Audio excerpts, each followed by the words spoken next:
سلام كبرت تخاتلتي كميل لهم كما يقنيهم نايلو ما عند متلوناون حدا قلتنا بلنا جميرنا يولنا اب سوشيال ميديا بتاع مزرارب تزلو زعبا زي قال غنبلينا يا ኢትዮጵያ ትልቅ ጀነራሎች አፋን ኦሮሞ ኢቲቪ ላይ ቀርበው ጦርነት ቀስቅሰው ሄደዋል። ሁለት ግዙፍ ጀነራሎች የኢትዮጵያ መከላከያ ሰራዊት ጀነራሎች ጦርነት ቀስቅሰው ዛሬ እንደሄዱ ሰምተናል። በኢቲቪ አፋን ኦሮሞ ነው ይሄን ቀስቅሰው ሄዱ። ስለዚህ ጉዳይ በአፋን ኦሮሞ አስተርጉመን ወደ እናንተ እናደርሰዋለን። ወደ ኋላ አካባቢ አመጣንላችኋል። ወደ እናንተ ምን እንዳሉ የባህር ስፍራችሁን ለመያዝ ዝግጁ ሁኑ ብሏል ፊልድ ማርሻሉ ትላንት በኢትዮጵያ ቴሌቪዥን በፋናም እንዳይቀረጽ ተብሎ በፋርሴ ቡላ ብቻ በእነሱ ታማኝ አክቲቪስቶች ብቻ የወጣ መረጃ ነው። ስለዚህ ጉዳይ ነግራቸዋለን።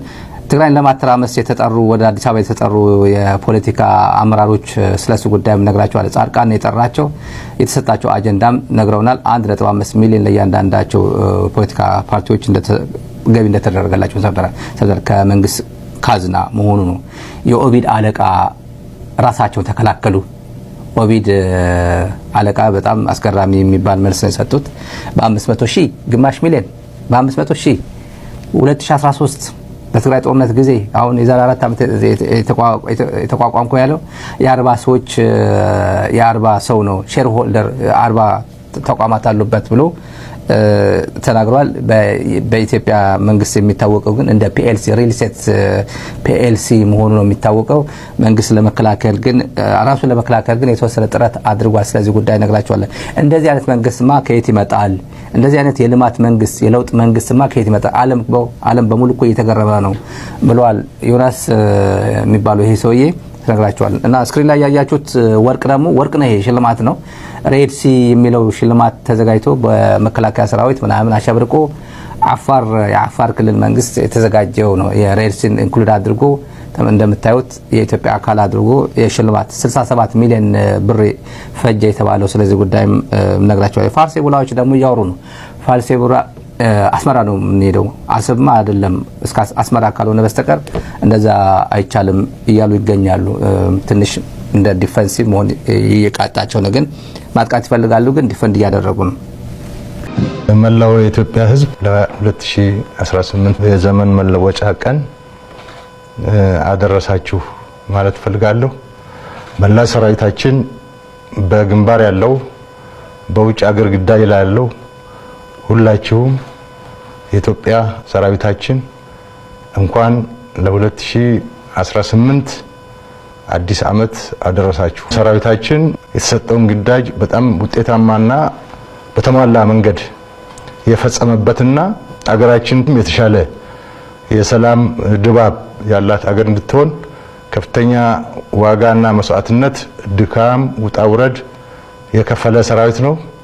ይሄ ሰራዊት የኢትዮጵያ የሉዓላዊነት ምሽግ ነው። የሉዓላዊነት ምሽግ መሆኑን ደግሞ በተግባር አሳይቷል።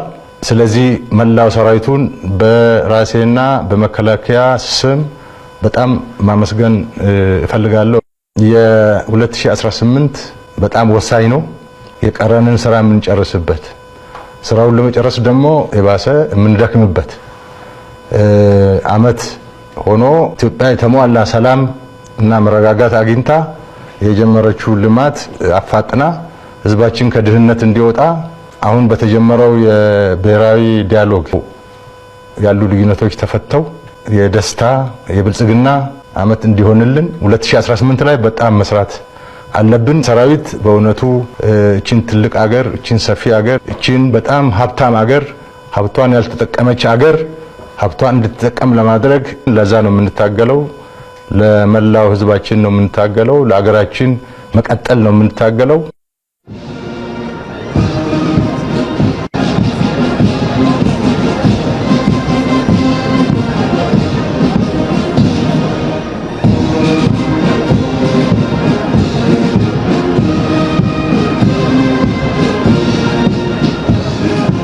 የተከበርከው የጀግናው መከላከያ ሰራዊታችን አመራሮችና አባላት፣ የተከበራችሁ ኢትዮጵያውያን በአገር ውስጥና በውጭ ሀገር ያላችሁ ኢትዮጵያውያንና ትውልደ ኢትዮጵያውያን እንኳን ለ2018 አዲስ አመት በሰላም አደረሳችሁ።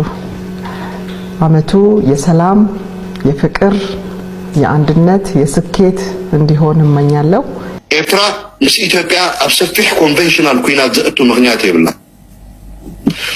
ኩናት ተደለየ ድብለኩም አብይ ኩናት እንተደለየሲ ንኤርትራ ሓደ ወጠሎን ሓደ ብርጌድ ገይሩ መንግስቲ ኤርትራ ስትራቴጂካዊ ቦታ ሒዙ መስመር ጅቡትን አዲስ አበባን መቆራጺው ኢትዮጵያ ትባል ዓዲ ኣብ 24 ሰዓት ሻትዳውን ምግባር እዚ መንግስቲ ኢትዮጵያ አጸቢቁ ፈልጦ ኢትዮጵያ እንደሞ በሚገባ እንዲገባ እኛ 4 ክፍለ ጦር 50 ክፍለ ጦር 80 ክፍለ ጦር ምናምን ማዋጋት አያስፈልገንም አንድ ብርጌድ ሰራዊት በቂ ነው ስትራቴጂካዊ ቦታ መስመር ጅቡቲ አዲስ አበባ ቆርጠን ኢትዮጵያ በ24 ሰዓት ሻትዳውን ማድረግ ይቻላል ያ ነው ኢትዮጵያን እያተራመሰ ያለው ኢትዮጵያን ሰቆቃ ችግር ፍርሃት ውስጥ የከተተ ያለው ያ ነው ኢትዮጵያ መዋጋት አትችልም ምንለው ሀቅ ይሄ ነው ሰራዊት የላትም ድሮን የላትም ታንክ የላትም ማለት አይደለም መዋጋት ግን አትችልም ስለዚህ ኢትዮጵያ በ24 ናይ ሰልፍ ብልጽግና ተኽታኹ ናይ ኩናት መግለጽታት ቀጽሉ ክብል ሚኒስተር የማነ ገብረ መስቀል ከሲሱ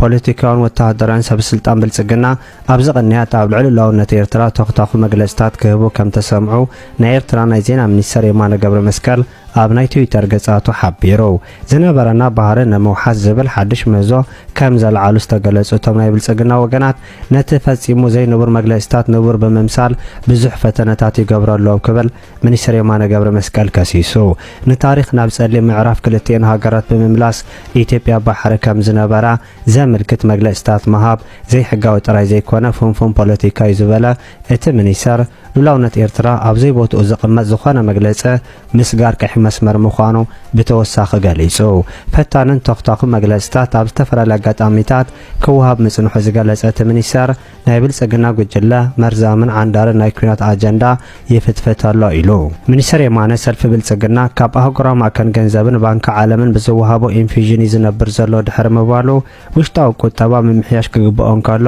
ኣብ ናይ ግጭት ዘመተታት መሰታፉ መግለጽ ዘይርከቦ ጌጋዩ ኢሉ ናይ ብልጽግና ሰበስልጣን ዕሱባቶምን ኣብ ሰፊሕን ዝተረቓቐን ናይ ጋዝ ላይቲንግ ስራሕቲ ተዋፊሮም ኣሎ ዝበለ መግለጽ ናይቲ ሚኒስተር ዋዕላታት ክሊማዊ ለውጥን ኣፍሮ ካሪብያን ምእንጋድ ኣካል ናይቲ ፕሮፓጋንዳዊ ዘመተ ኢሉ ዞባዊ ምትሕብባራት ምክያድ ካብ ውሽጣዊ ጸገማት ምህዳም ጥራይ ክኸውን ከም ዝኽእል ዝሕብር ሚኒስተር የማነ ኣህጉራን ወገናት ክንዲ ምትላል ኣብ ውሽጣዊ ኩነታት ነባሪ ፍታሕ ምድላይን ኣብ ዞባዊ ሃዋህው ምርግጋእን ምትሕጋዝን ምምስራት ዝሓሸ ምዃኑ ከም ዘምስመረሉ ወታደራዊ ዝግጅት እያደረጉ አሁን ወራሪ ማን ነው የሚባለው ኤርትራን አይታችሁ ከሆነ ዲያ ሪዘርቭድ እንወራለን እናረጋለን የጦርነት ዝግጅት እያደረግን ነው ወዘተረፈ ምናምን አይሉ ዘርዌ የተዘጋጁ ነው የጦርነት ዝግጅት አለ በሳይድ ምንም እንከን የሚባል የለም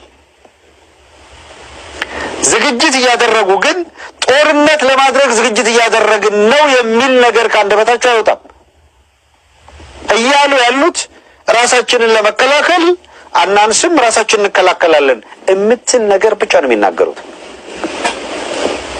እነዚህኞቹ በየቀኑ ይወጡ የጦርነት ቅስቀሳ ነው የሚያደርጉት ዓለም ሁኔታውን እየታዘበ ነው ሁሉ ጊዜ በጦርነቱ ውስጥ ማን ነው ጀማሪ የጦርነቱ ሁኔታ እንዴት መጣ እንዴት ተጀመረ የሚለው በኋላ ነው የሚመጣው አሁን አብይ አህመድ ሌላው በጣም ብዙ ሰው በየዋህነት ካልኩሌት የሚያደርገው ነገር ነው ሌላው የሚገርመኝ ደጋግመን እያነሳ ነው አብይ አህመድ የኢመሬትን ቅጥረኝነት ይዞ ሲመጣ የኢመሬትን ቅጥረኝነት ይዞ ወደ አሰብ ሲሄድ የአብይ ኃይል ወደ አሰብ በመሄዱ ከሚከፉትና ከኤርትራ ጎን ከሚሰለፉት መካከል ሳውዲ አንዷ ትሆናለች ግብጽ ሌላኛዋ ትሆናለች ኳታር ሌላኛዋ ናት አፍተር ኦል የኤመሬት ጉልበት እስከጨመረ ድረስ የቱርክ አሰላለፍም ቢሆን ከኢሳያስ ጋር ነው ሊሆን የሚችለው ለምን ጉዳዩ የኢትዮጵያና የኤርትራ ሳይሆን ጉዳዩ የኤመሬት ቀጠናውን የመቆጣጠር ጉዳይ ነው የሚሆነው ስለዚህ ያንን ቀጠና